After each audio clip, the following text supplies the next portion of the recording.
Ladakh autonomous हिल development council यानी कि LHDC चुनावों में बीजेपी को करारी शिकस्त का सामना करना पड़ा है।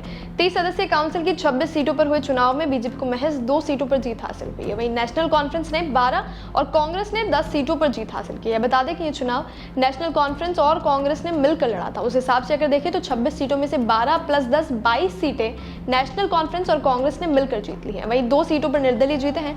गौरतलब है कि ये चुनाव 4 अक्टूबर को हुए थे, जिसके नतीजे रविवार को आ गए। लद्दाख कारगिल हिल काउंसिल चुनाव 2023 में बीजेपी को करारा झटका लगा है और कांग्रेस नेशनल कॉन्फ्रेंस ने अच्छा प्रदर्शन किया है। इस गठबंधन ने मिलकर 22 सीटें जीती हैं। वहीं बीजेपी महज 2 सीटों पर सिमट कर रह गई। गौरतलब है कि जब आर्टिकल 370 निरस्त हुआ था, उसके बाद अगस्त 2019 में जम्मू कश्मीर से अलग होकर केंद्र शासित प्रदेश बना था।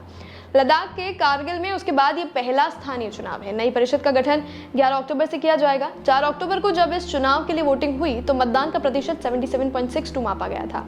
इस चुनाव में 25 निर्दलीय उम्मीदवार समेत 85 उम्मीदवार अपनी किस्मत आजमा रहे थे। ये चुनाव नेशनल कॉन्फ्रेंस और कांग्रेस ने मिलकर लड़ा था। चुनाव में कांग्रेस ने अपने 22 उम्मीदवार उतारे थे, वहीं नेशनल कॉन्फ्रेंस ने 17 उम्मीदवार उतारे थे।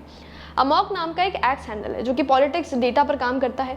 उस हैंडल से लिखा गया है कि the architect of Ladakh Kargil victory, जिसमें लिखा है कि पार्लियामेंट में राहुल गांधी मणिपुर पर स्पीच दे रहे थे। उसी वक्त लद्दाख के MP ने उन्हें चुनौती दी कि आप लद्दाख आकर दिखाइए। राहुल गांधी ने चुनौती तुरंत एक्सेप्ट की और कहा कि वो भारत जोड़ो यात्रा को एक्सटेंड करते हुए वहां जरूर जाएंगे।